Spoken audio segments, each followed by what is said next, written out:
Welcome back to my channel, y'all.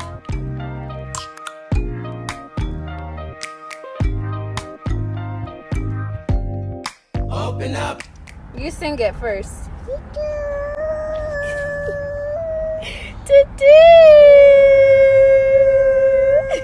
Y'all already know what's up. Y'all already know the deal. We gonna go ahead and watch the videos for that week, and then I'm gonna go ahead and explain it. So y'all go ahead, enjoy. Like, I'm prepared for whatever comes my way because I had that mustard seed size of faith. God literally put her back on ground zero so that she can learn to apply the pressure to her faith. We can get, what they call blurred vision. And in the book I have referenced before that I was reading, they call it a wasteland, where it's literally every direction you see sand. What do you do when you have the blurred vision? What do you do when you have to walk by faith? And what I want to say, what worked for me, is I gave it all to God. You don't have to look like what you've been through. All right, so we already watched it. Y'all understand what that week was about. If y'all haven't got it by now, that week was about faith. Before we get into it, I just want to let you guys know, when I'm talking about this week was solely about me. This was my week that my faith was tested. So I'm gonna try not to get emotional, but y'all already know me, I'm a crier. So if I do get emotional, it's because I remember that week. I remember what I went through that week and what that week taught me. So let's go ahead and get into it. Let me elaborate, let me explain, let me give you a little background story, whatever. On Monday, I talked about mustard seed sized faith. And we hear that all the time. All you need is just the smallest little bit of faith to move the biggest mountains, right? Well, for me in that week, so little backstory. So it started off Sunday evening, Sunday afternoonish, when my faith started to be tested. I started getting these weird feelings and these weird thoughts, and I was like, okay, it's weighing heavy on me. So I just kept hearing faith. I kept seeing faith, and I was like, all right, bet. I'll talk about faith, right? So when I was reading, like I referenced in the last video, the Dream Giver, in the book it talks about mountains, and yeah, we'd say that we can have the smallest amount of faith to move the biggest mountains like Mount Everest and Pikes Peak and things like that. Don't get me wrong, we can, but that's not what we're talking about here. At least that's not what I'm talking about. I'm talking about those mountains of, like, I want to start my business, but I don't have enough money to put a down payment on it or to start the investment so that I can pursue my dream. Really, a mountain is something that is blocking you from achieving your dream. So that's where Monday came from. Tuesday, apply pressure to your crazy faith.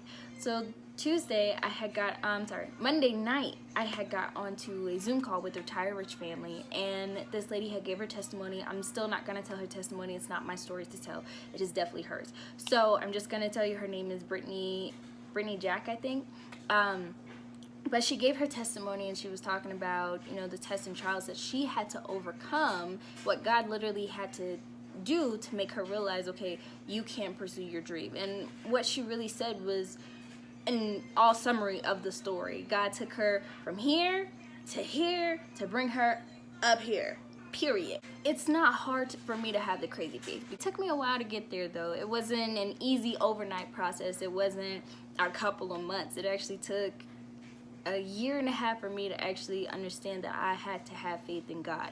And it stressed me out. I let it get me down, all the way down. And when I heard her testimony, I was like, oh my gosh, that's me.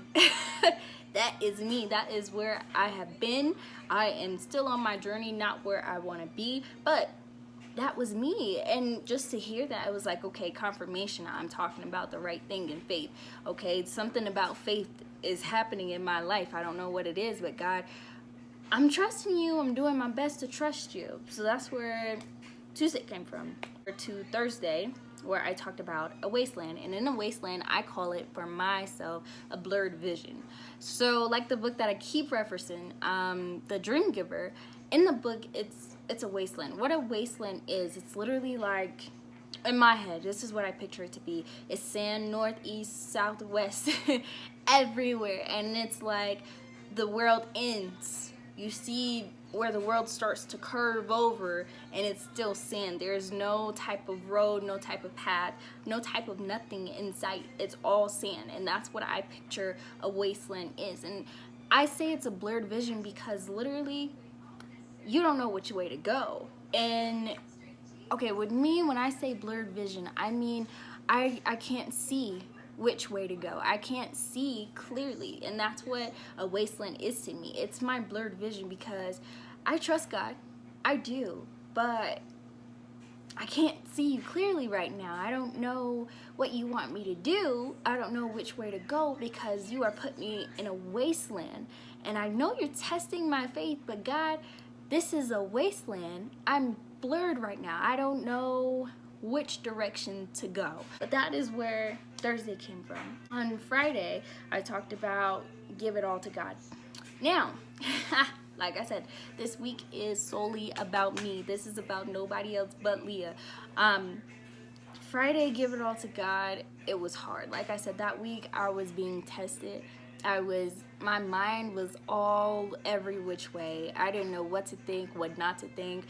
And it's like nobody can really shake that funk. So I was like, Friday, I was finally like, okay, God, I don't know what you want me to do.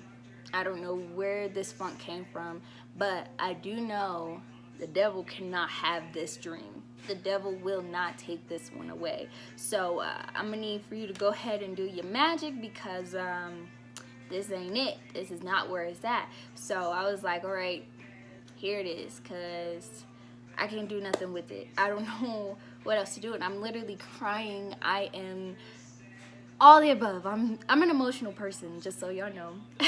So I was just boo-hooing in my room, in the shower, going all over my house, praying and talking to God. And I'm like, God, you gotta do something. I don't like this. I gotta come through for my baby, my family. I gotta do this. This has to work out. I have no other option but for this to work out. And at that moment, I was like, okay, I'm done crying. I know for a fact that you heard me because the prayers of the righteous avail much, right? So I knew that God heard me. I knew he heard me say, here it is. And I know God knows me better than I know myself. It's hard for me to let everything go and it not be in my control. But in that moment, when I looked over and saw my baby sleeping in the bed, I was like, God, you take it. I can do nothing with this. You got to do it. You got to put your finger on it, and you got to stir it up, get it right, get me right. Whatever you got to do, you got to do that for me. And I left it at that. I went to sleep. I woke up the next morning, and it was just like, okay, I can breathe. I'm still alive. I'm still here. I can push through another day, period. And it wasn't like a, oh, I feel so much better, but it was like a, whew, okay, I can breathe. Like the scripture says, weeping may endure for a night, but joy comes in the morning. And that's literally what happened to me, even though my weeping that night lasted from Monday all the way till Friday. But that was because I was stressing. I was worrying. I was trying to do everything by myself. I was saying, yeah, I got faith in God, but God need help, basically. And God was literally trying to show me, I don't need your help. I got this. I just need you to continue doing what I tell you to do. I just need you to keep walking in the path that I already paved the way for you. And here I am like, no, God, I'm going to help you pave this way. I'm going to go ahead and speed up the process just for you, God, for us. And God was like, girl, you don't listen. So he literally made my weeping for a night turn into Monday, Tuesday, Wednesday, Thursday, and Friday. And that's what we don't get sometimes. Just a little sidetrack conversation. We look at that scripture and say, I'm going to cry tonight, but I'm going to be better in the morning. No, no. Sometimes my midnights have taken an entire 9 months. I've had a midnight that lasted a whole year. And I'm still learning to trust God, even though I've gone through the long processes. I've gone through the long midnight crying. And then when I finally get the joy, I think I got it.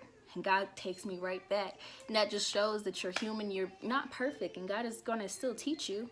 God is still going to show you, no, I'm in control. And we as people, we have to really we struggle with it, you know, just people as humans as a whole. We struggle with the fact of saying, God got it and I'm gonna leave it alone. I'm gonna continue to do the work that he shows me to do, but God got it.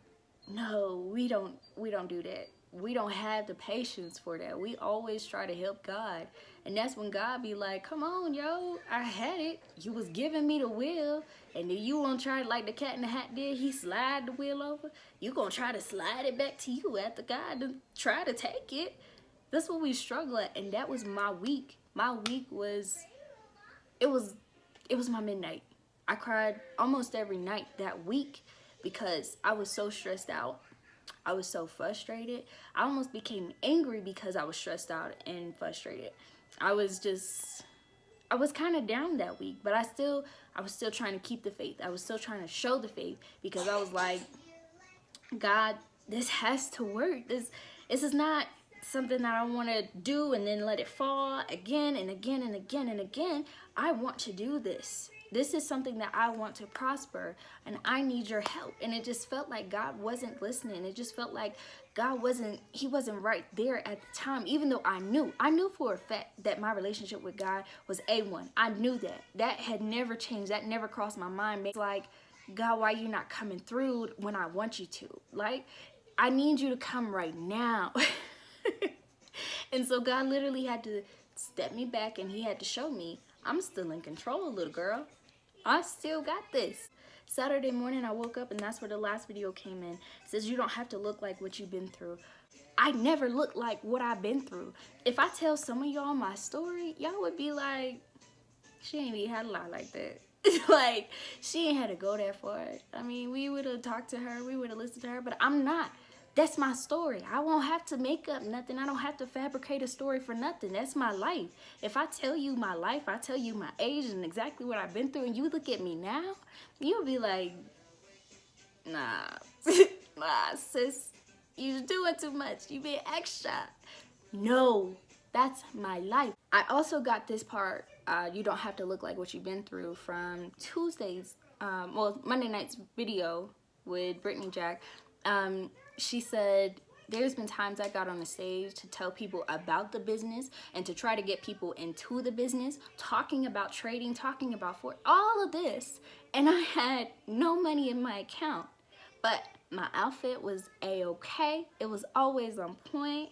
My smile, my hair, everything looked good. Nobody would have ever known that she didn't have money in her account. Nobody would have ever looked at her and said, I'm not going to follow her because what she's saying doesn't even match up to how she looked. And that's why every morning, even in this week, even in this toughest week that I probably had, I still woke up every morning.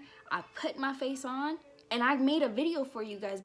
Everybody goes through something. Everybody goes through a little tests and trials. Everybody gets a little rain, sunshine, and some of us get the thunderstorms. Some of us get hurricanes. Whatever God needs to do so that he can make a way in our life to do what he want to do, we go through that. But we can't look like what we've been through. Sure, you're walking around here talking about join my business, come to my church, come be in a relationship with me, but you got this face on you, and it's like you've been sucking on lemons since you came out the womb. I know me. Now, I had to work on my face. No, not even going front about that. I had to work on my face because homegirl told it all. And I didn't mean for her to do that. But she did. She spilled all the tea. But I had to work on that. I had to fix myself. I had to readjust. I had to make sure I'm aware of my surroundings, aware of my face, aware of myself, period, before anything else, so that I can attract more people. Because I can start a conversation with anybody like that. Now, if that conversation goes anywhere, that's on them. But I can always spark a conversation, period. But it wasn't until I fixed my face. It wasn't until I changed my appearance. It wasn't until I didn't look like what I was going through. You telling people, come be a Christian with me, but you looking like you mad at the world. Looking meaner than a junkyard dog. Like, nobody want to be a Christian if that's how a Christian is supposed to be. I don't want to be it.